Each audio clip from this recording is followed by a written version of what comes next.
Hello everyone, I'm Matt Barquero, and welcome to the Wind River Reservation in north central Wyoming. The rolling hills of sagebrush stretch as far as you can see here until they disappear into the foot of the Rocky Mountains. This is one of the largest Indian reservations in the country, more than 2 million acres.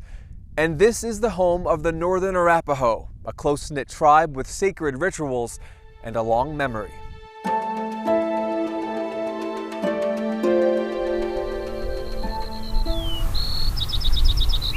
The land is sacred, no matter where you go.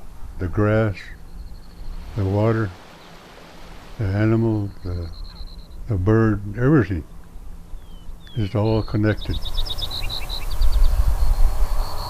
Wind River, Wyoming, one of the few places left on Earth where the landscape still seems untouched, pure, and at peace. They said every land we go to is nothing compared to our land. This is a place where a herd of buffalo still roam, wild horses hold court, and if you're quiet, it's where you can hear the antelope call across the plains, barking at the snow-capped Rockies. My life's dream is to, be up there, and if that's my last breath, I take it up. That would be a great place to go.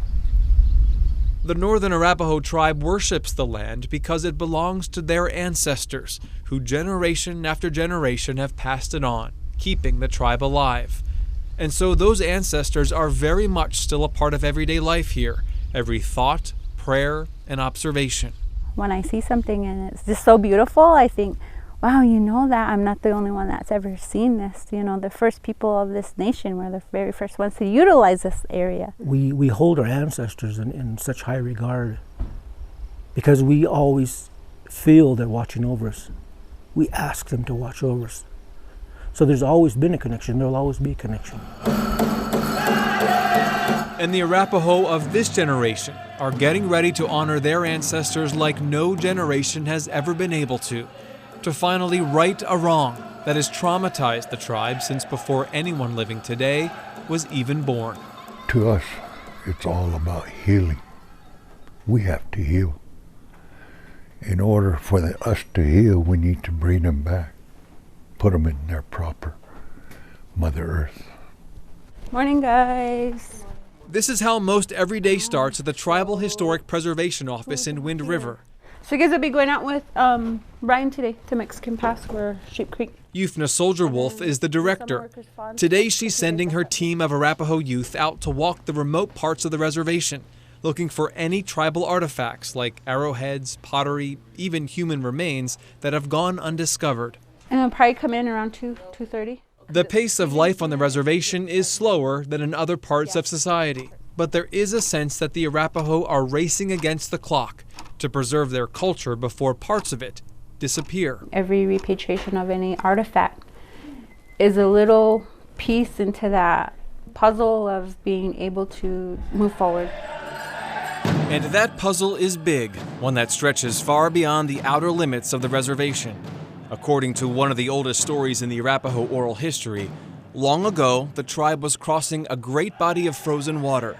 A girl noticed a horn sticking out of the ice. And when her grandmother tried to free the horn, a giant water monster emerged, breaking the ice. The people who made it across, it is said, became the Arapaho who ultimately settled in Wyoming. From that frozen water, they roamed through much of the unsettled West, from Canada to Texas. In fact, the Arapaho considered themselves the mother tribe from which many other Plains Indians originated. They were known as a peaceful people. We love everybody, regardless. That's how we live. With love and forgiving, you can overcome anything. But like other natives on the plains, the Arapaho came under attack from American pioneers who pushed onto their land in the 1800s in search of gold.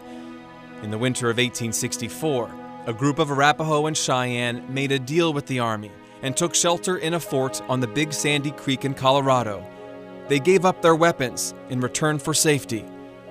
But one morning, the Army marched in unannounced and opened fire on the defenseless natives.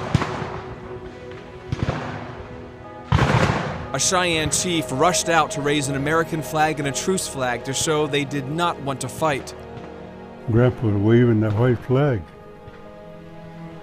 Peace.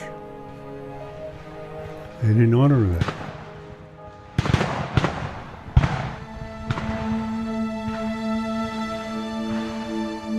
Within hours, upwards of 200 Arapaho and Cheyenne were killed, 2/3 of them women and children. The Sand Creek Massacre. Even today, every time the Arapaho retell their stories of it, they feel the same sadness, betrayal, and loss as if it just happened. Yeah, they call that generational trauma. It's still going on. That's why we have to heal. The tribe has to heal. And it's not just the trauma from Sand Creek, or the cruel and demeaning way they feel the government confined them to the reservation where they live today. The Arapaho and other Native American tribes are scarred from experiences at federal boarding schools, built when the Indian Wars were winding down. They took Native children from their reservations to teach them English and the ways of the white world, to strip them of the only culture they had ever known. And that history, relayed through Arapaho stories, still hurts. Intergenerational trauma is really the burdens that we carry every day.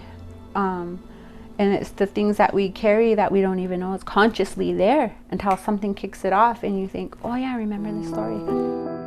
The first federally funded off-reservation Indian boarding school in the country opened in Carlisle, Pennsylvania, about a decade after the Civil War ended.